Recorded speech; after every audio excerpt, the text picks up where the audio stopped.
como eu disse, um dos livros mais desafiadores, pelo menos para mim, em termos de pregação e exposição bíblica, não é? Mas Deus nos tem abençoado através de um grande autor cristão, evangélico, já falecido, pastor Eugene Peterson, dos Estados Unidos, que escreveu então um comentário no livro de Apocalipse, e ele deu o título de Trovão Inverso. Trovão Inverso.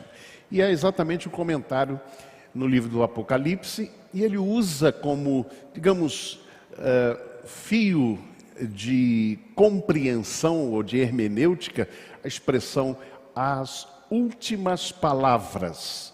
Então hoje nós vamos pensar sobre a última palavra sobre testemunho. E o texto bíblico é um versículo apenas, mas vamos obviamente pensar sobre vários versículos durante esse tempo, nos capítulos 10 e 11, então mantenha a sua Bíblia, o seu tablet ou o seu celular abertos neste texto, ou nesses dois capítulos. O texto diz então o seguinte: concederei às minhas duas testemunhas que, vestidas de saco, profetizem por 1260 dias. Texto da palavra do Senhor. Você já deve ter ouvido falar de uma expressão que é repetida em alguns julgamentos, em alguns processos onde vão ser ouvidas testemunhas, não é? E há uma variação desta expressão, mas a mais conhecida é: jura dizer a verdade, somente a verdade, nada mais que a verdade. Você já deve ter ouvido falar disso, não é? Que algumas testemunhas ou testemunhas de um determinado processo, chamadas a testemunharem, elas precisam se comprometer a dizer a verdade sob pena de perjúrio, não é? De serem processadas por perjúrio. Eu talvez nunca tenha ouvido falar de alguém que tenha mentido em processo. Eu já presenciei, pelo menos duas pessoas que eram testemunhas mentindo claramente, e inclusive na sentença final a própria juíza declarava que houve essa mentira, mas não foi de modo algum penalizado por isso. Mas essa imagem que eu encontrei aí para exemplificar isto e, de certo modo, ilustrar aquilo que queremos essa manhã trazer rapidamente aqui, ela é uma imagem que fala por si só, né? É alguém que está sendo convidado a jurar, né? Com a mão assim de pé. Em outros tribunais coloca-se a mão sobre a Bíblia, mas o camarada bota o dedo para trás, dizendo: eu juro, né? Mas se eu achar bom, eu vou mentir. Se o fim justificar, eu prego uma mentirinha branca. Não sei por que chamam de mentira branca, né? A mentira. Mas esta imagem reflete muito o que às vezes tem acontecido com o testemunho cristão. Eu vou citar aqui um exemplo, mas é claro que não se limita a essa circunstância. Um conhecido líder batista, desta área de missões, conhecido por fazer campanhas de evangelização, etc., me chamaram a atenção.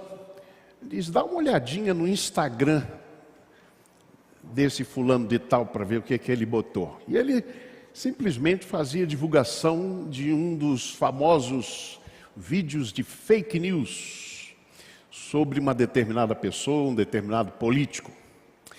Mas o que me chamou a atenção foi que esse líder, ele tinha muitos seguidores, não é? Algo que a gente também vem refletindo aqui. E um dos seus seguidores, ou seja, uma das pessoas que gostava do que ele proclamava, do que ele falava, disse: mas fulano, esse vídeo que você publicou e você replicou, ele é fake news. Já foi claramente, largamente comprovado que é mentira. E imediatamente o líder, eu pensei que ele ia dizer: oh, gente, me perdoe, vou retirar, etc.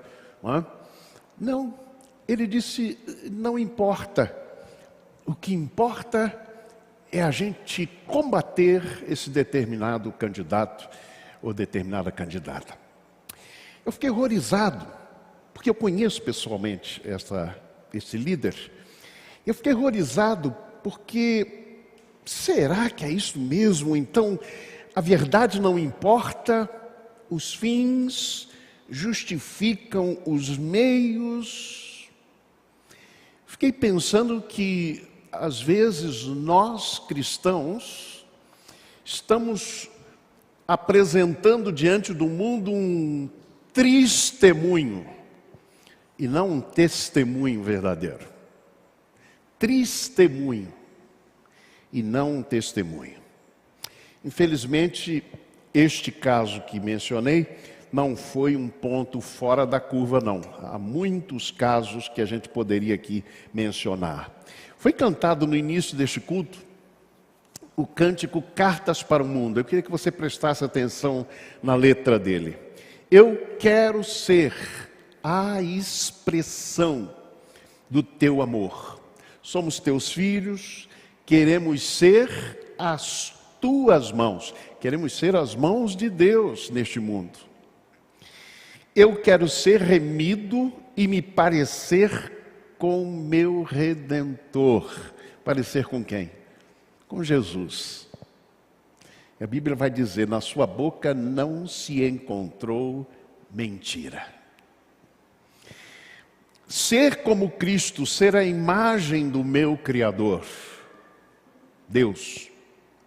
Que o teu nome seja exaltado, Jesus, que o teu nome seja adorado por todos os povos, que eu não impeça ninguém de te ver, te amar como és.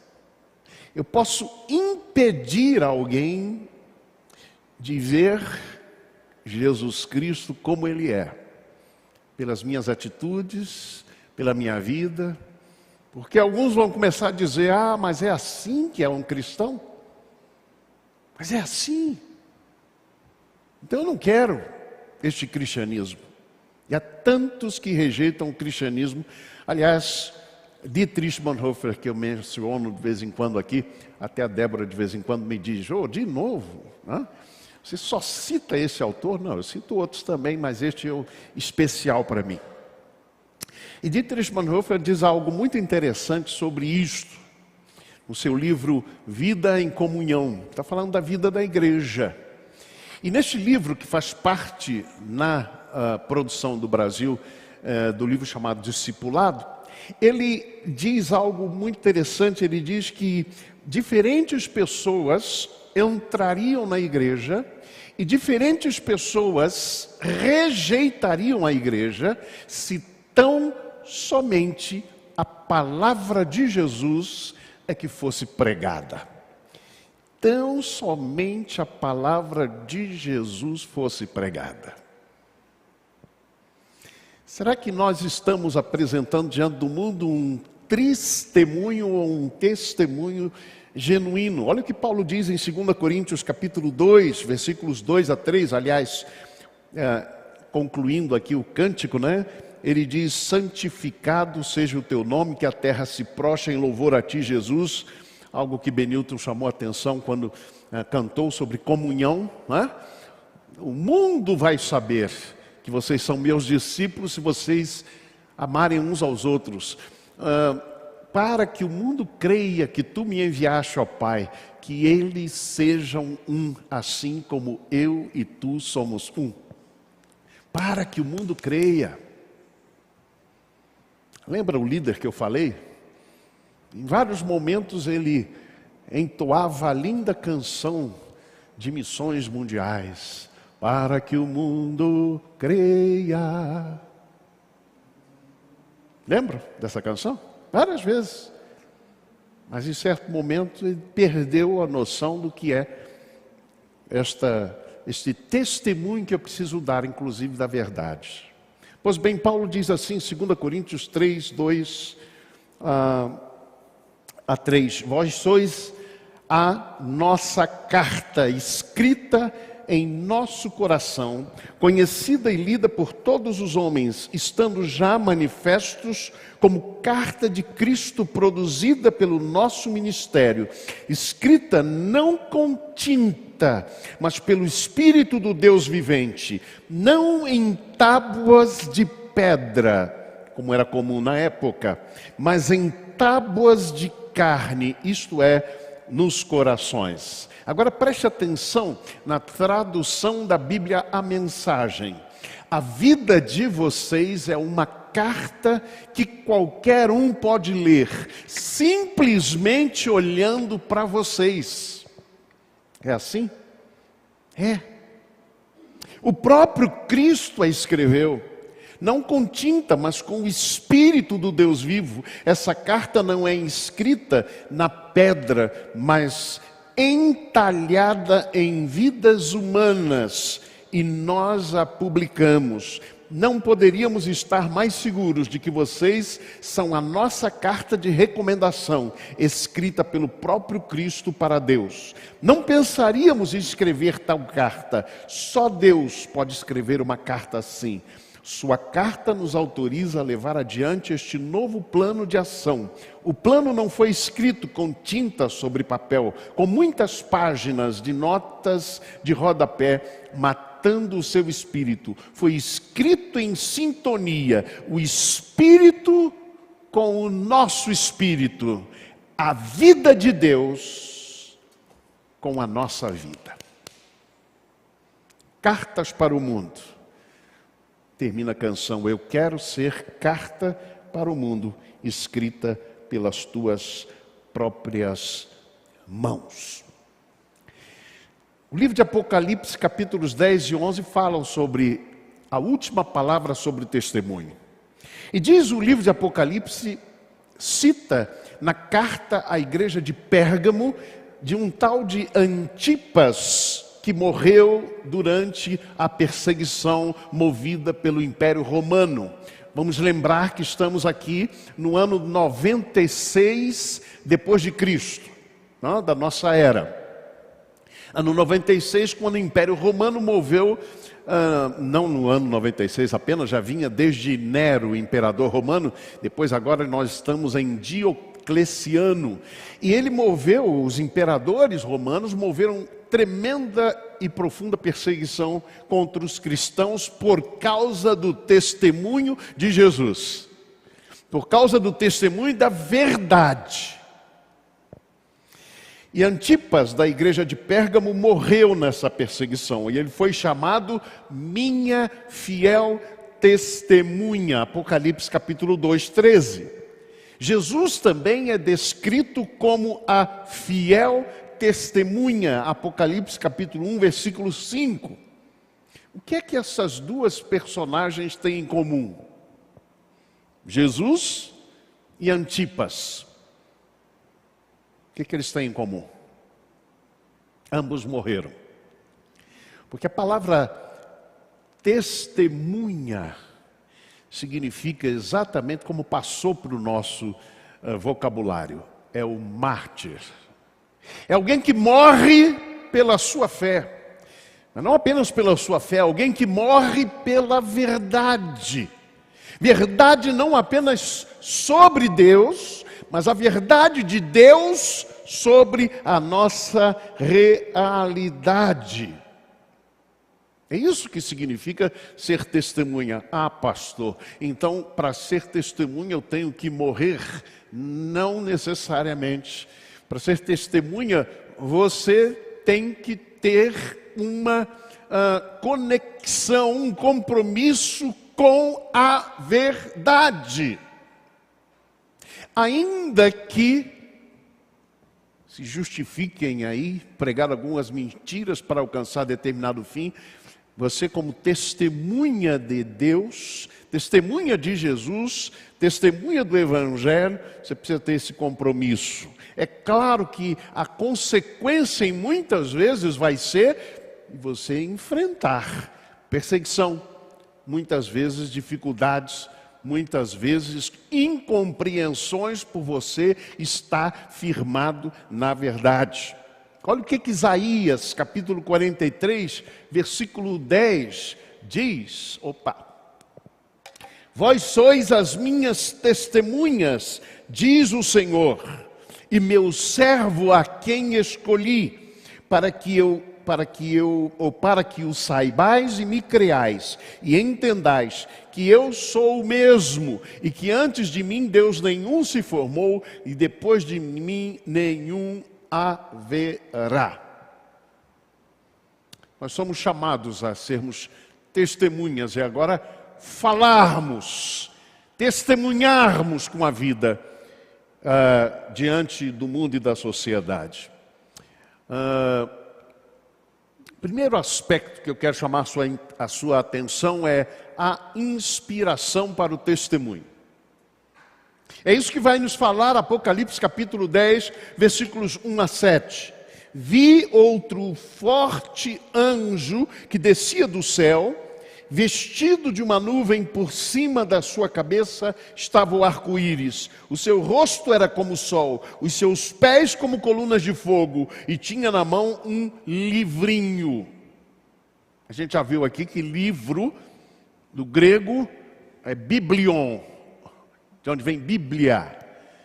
Então, quando menciona no Apocalipse um livro, ou um livrinho, como aqui, provavelmente está se referindo ao livro da revelação de Deus.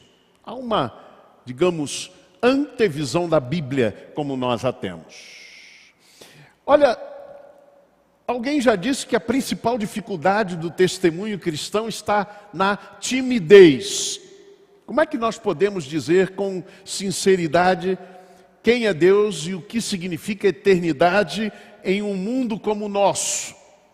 Em um mundo que muitas vezes precisa ver para crer. Não é assim o nosso mundo? Diz que Deus, o quê? Não existe. Como é? Prove, mostre. Esse é o nosso mundo.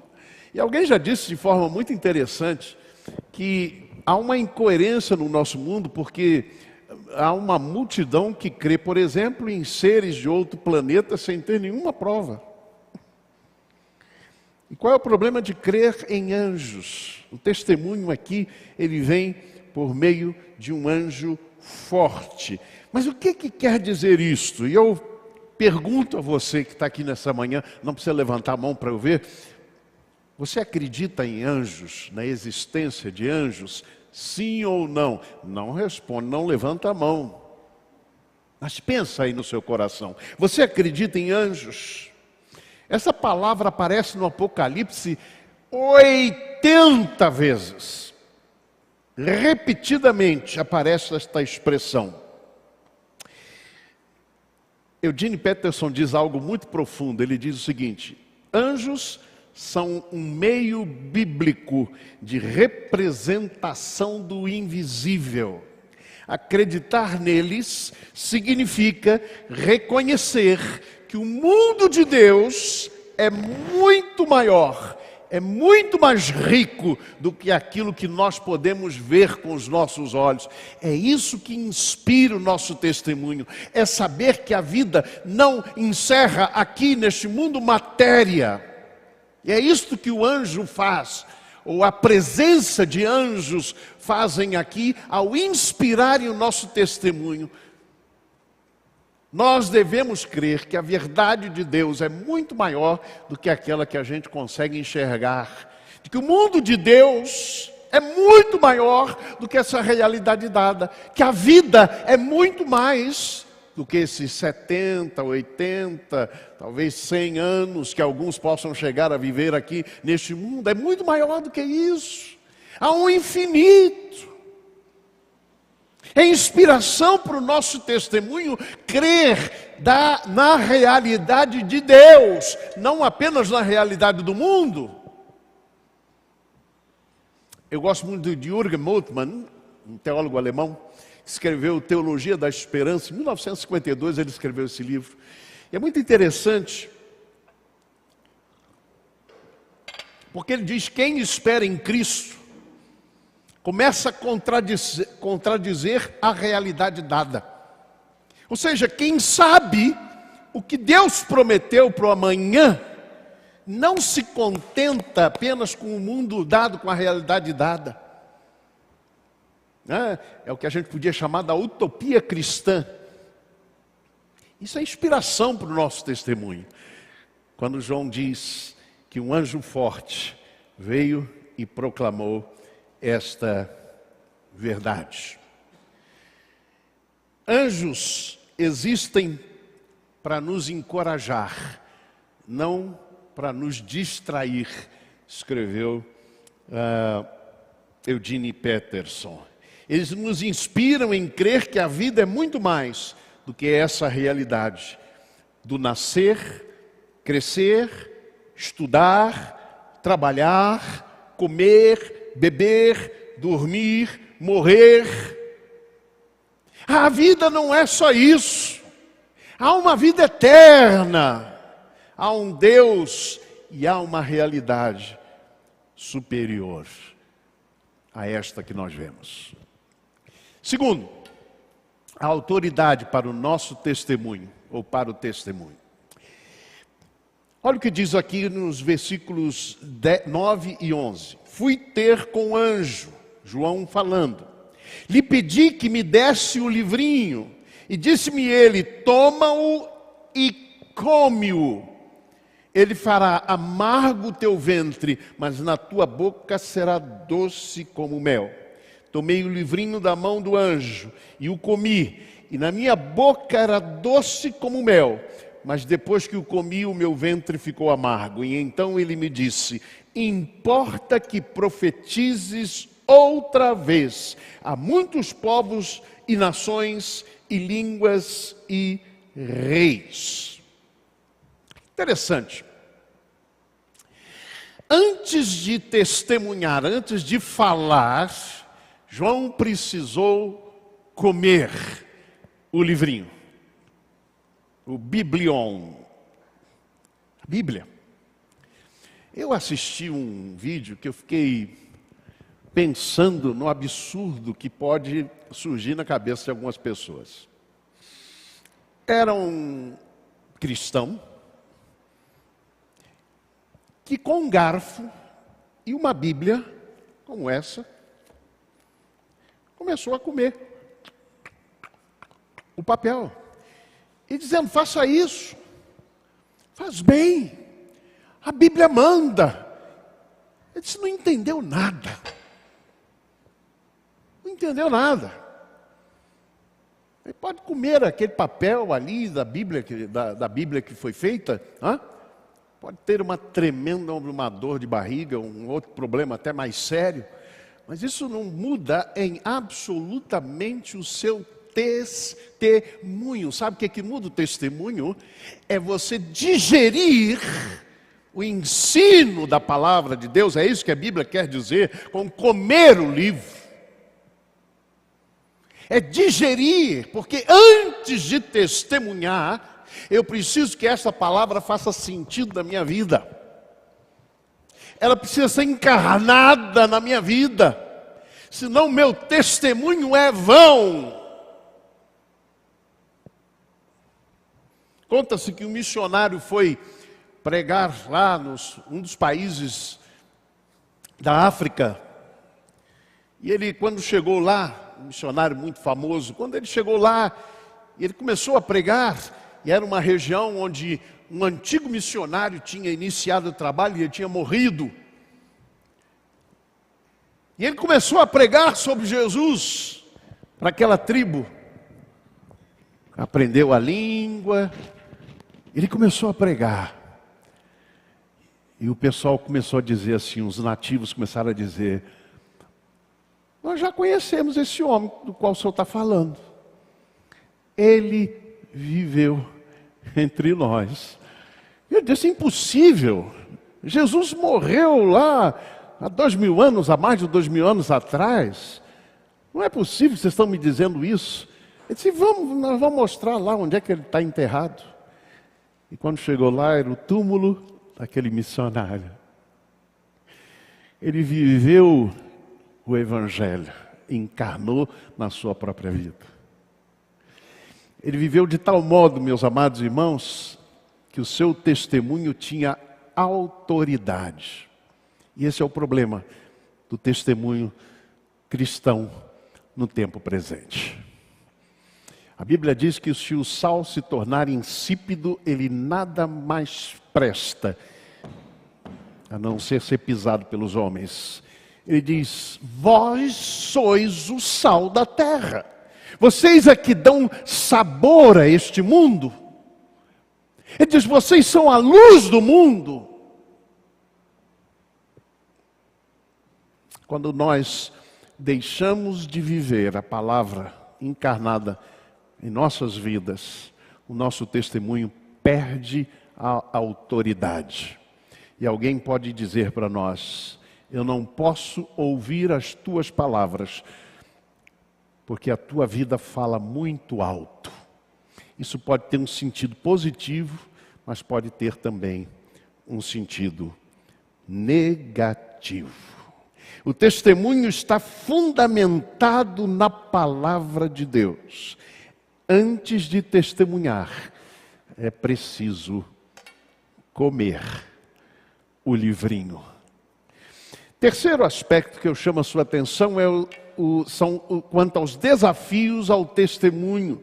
E Apocalipse capítulo 11, versículos 1 a 14, diz, concederei às minhas duas testemunhas, que vestidas de saco profetizem por 1260 dias.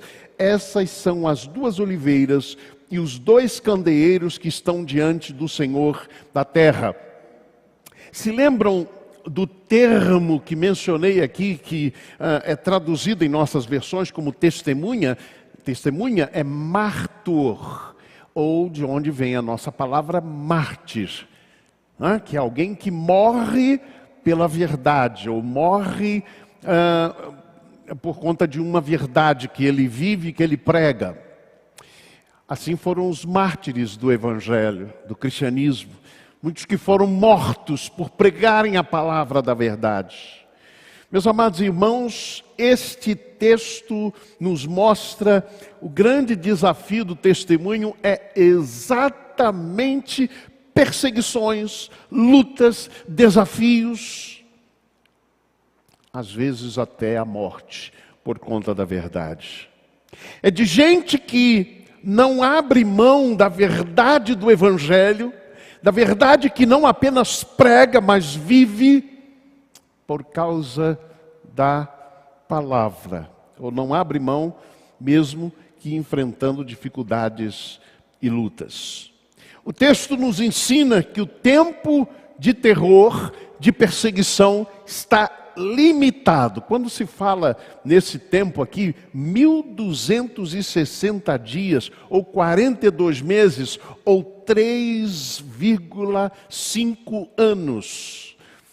O que o texto quer dizer é que a perseguição tem um limite. Ela está limitada. A gente viu isso recentemente, quando vimos que os sofrimentos têm um limite. O testemunho da igreja é feito em meio à perseguição, a sofrimento, a zombaria, mas a igreja está selada, está medida, protegida por Deus. E através ou após o período de perseguição, sofrimento e zombaria, esse tempo não é eterno, haverá finalmente a vitória. Amém? Há uma expressão que diz, depois daqueles 3 dias e meio, o Espírito de vida, vindo de Deus, entrou neles. Puseram-se sobre os seus pés e caiu grande temor sobre os que os viram. E ouviram uma grande voz que dizia: subi para cá. E subiram ao céu e uma nuvem, e os seus inimigos os viram. Quarto e último aspecto é a companhia ao testemunho. O capítulo 11, versículos 15 a 19, nós lemos assim: tocou o sétimo anjo a sua trombeta e houve no céu grandes vozes que diziam: o reino do mundo passou a ser de nosso Senhor e do seu Cristo, e ele reinará pelos séculos dos séculos. E os 24 anciãos que estão assentados em seus tronos diante de Deus, prostraram-se sobre os seus rostos e adoraram a Deus, dizendo: graças te damos, Senhor Deus Todo-Poderoso, que eras e que, porque tens tomado o teu grande poder e começaste a reinar. Vejam, quando nós testemunhamos, nós não estamos sozinhos. Hebreus capítulo 11, ou capítulo 12, nos fala que nós estamos rodeados de uma grande nuvem de testemunhas. Nós não estamos sós porque Deus está conosco. Amém, irmãos? Nós não estamos sós porque é Deus que vai nos dar a vitória. Nós não estamos sós porque estamos rodeados de uma nuvem grande de testemunhas. Deixa eu dizer uma coisa sobre estes heróis da fé, de Hebreus capítulo 12. Vocês sabem que a interpretação mais comum deste capítulo 12 é mencionar os heróis da fé. E pouca gente percebe, ou digamos assim, numa leitura muito rápida, às vezes a gente não percebe o que isso quer dizer. Quando você começa a ler e você diz: olha, venceram estes homens ou mulheres, venceram exércitos, derrubaram reinos. Aí a gente diz: esse tipo de herói que eu quero. É esse tipo de herói que eu quero ser, que vence. Mas o livro de Hebreus começa a falar de heróis que tiveram a cabeça cortada, que foram perseguidos, que foram lançados em covas de leões, que foram mortos por causa do Evangelho, por causa do compromisso com o Evangelho da verdade. Lembro mais uma vez, testemunha significa mártir, aquele que até está a ponto de morrer, ou está disposto a morrer, pela verdade que traz no seu coração. Não estamos sozinhos, temos, portanto, uma grande nuvem de testemunhas a nos rodear, a nos fortalecer, a nos estimular, a que continuemos a viver e a pregar o Evangelho com nossas vidas, mas também com a nossa palavra. Concluindo, nós cremos na realidade divina sobrenatural, é o que nos ensinam os anjos. A vida não se resume a este mundo. Essa é a nossa inspiração, ou é a inspiração para o nosso testemunho. Porque quando estamos dando testemunho, estamos falando de uma realidade para além do nosso mundo. Estamos falando de uma realidade sobrenatural também. Isso é importante você lembrar. Segundo, cremos no poder do testemunho de uma vida que encarna a palavra de Deus. Nisso está a autoridade do nosso testemunho. Terceiro, sabemos que enfrentamos perseguição, sofrimento e zombaria, mas sabemos que estamos protegidos e guardados pelo poder do Senhor. Esse é o nosso desafio. Sabemos que não estamos sós. Há uma tão grande nuvem de testemunhas que nos cercam e encorajam. Essa é a nossa companhia, ou é a companhia em nosso testemunho. Nós não estamos sós. Você não está só. O apóstolo Paulo foi pregar numa cidade,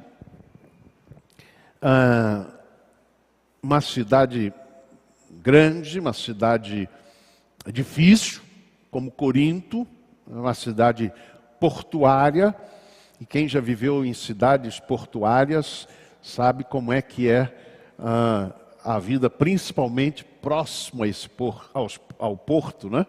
Onde há uma mistura, muitas vezes, de práticas, inclusive. Pois bem, Paulo chegou em Corinto e começou a pregar o Evangelho. Eu tenho a impressão que Paulo começou a enfrentar muita rejeição. Começou a não funcionar muito bem o seu testemunho. Ele pregava e parecia que ninguém se convertia. Lá em Corinto. Então eu tenho a impressão que Paulo pensou em desistir. Chega disso. Não está dando nenhum efeito. Vou parar de pregar. Não vou mais testemunhar. Não vale a pena. Aí Paulo tem uma visão de noite. O Senhor aparece a ele e diz: não temas, mas fala e não te cales. E o que Deus vai dizer para Paulo é algo retumbante. Lembremos, ele está em Corinto, uma cidade cheia de pecado, vamos dizer assim, inclusive. Deus diz para ele assim: porque eu tenho muito povo nesta cidade. Vale a pena continuar a testemunhar no Parque Sul. Vale a pena continuar a testemunhar no seu trabalho, na sua vizinhança. Vale a pena continuar dando testemunho, não apenas com a vida, não, mas com a palavra também. Comprometendo-se verbalmente com o Evangelho. Vale a pena, porque Deus ainda tem muito povo seu neste lugar. Precisamos da visão de Deus, a visão sobre o mundo. Não é a nossa visão, é a visão de Deus.